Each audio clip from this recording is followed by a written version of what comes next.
अस्सलाम वालेकुम जी। हाँ जी, तमाम पाकिस्तान नू मेरी तरफ 14 अगस्त मुबारक होवे ते सब नू आज़ादी मनानी चाहिए है। ये अपनी हकीकी आज़ादी है। ठीक है।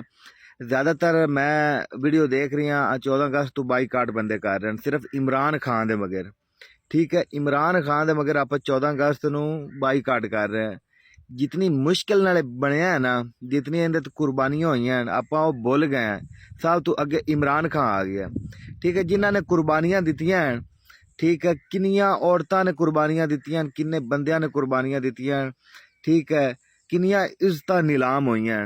आप उन्हां चीज़ां नूं भुलते ते आप सिर्फ इमरान खान दा मगर 14 अगस्त नूं इहो अगर आप इंडिया दे विच होवी हुण कोई हिंदू उत्ते अपने होवे आ। ठीक है, हिंदू की हुकूमत होवे फिर आप की करिए, फिर इमरान खान की दुआ वे।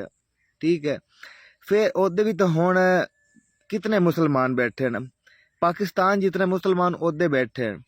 ठीक है, वो रोज रोज गिस ते ठीक है, कितनी आवाम तंग है उन्होंने तो।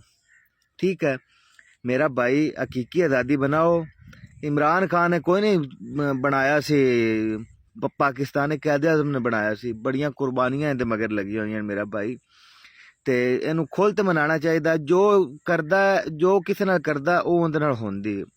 ठीक है, चलो घड़ी आई जो हा सिस्टम आ चलो ना वेचदा। जेडे जज बैठे होंदे हैं या जितने वर्कर हैं अदलिया दे वो कोई पागल को नहीं होंदे।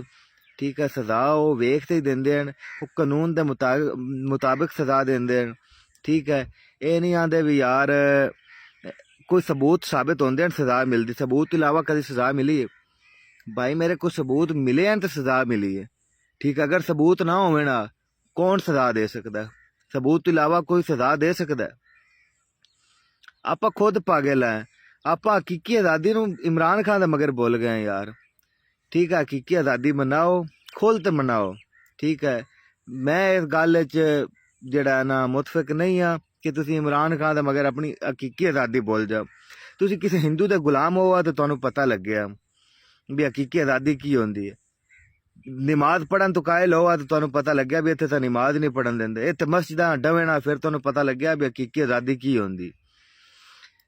आप एक आज़ाद कौम है, आप 14 अगस्त नूं मनण वाली कौम है। ठीक है ना, 14 अगस्त नूं एक कलमे दे नाम ते पाकिस्तान बनया है। ठीक है, ते हुण वेखो ना ओदे कितने मुसलमान हैं जेडे नमाज नहीं पढ़ सकते।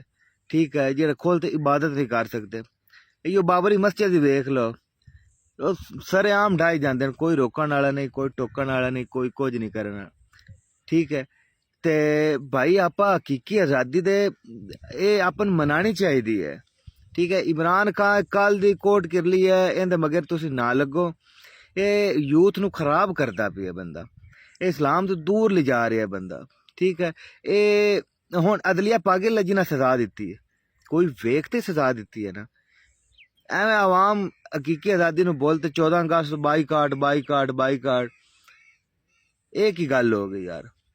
बाकी समझदार बंदे से इशारा काफ़ी होंदा है ते इहो जे बंदे पिछे नहीं लगना चाहिए। ते बाकी 14 अगस्त सब नू मुबारक। ते अपने घरां दे उत्ते परचम लगाओ, 14 अगस्त मनाओ, झंडियां लाओ, पता लगे भी 14 अगस्त है। बाकी लव यू।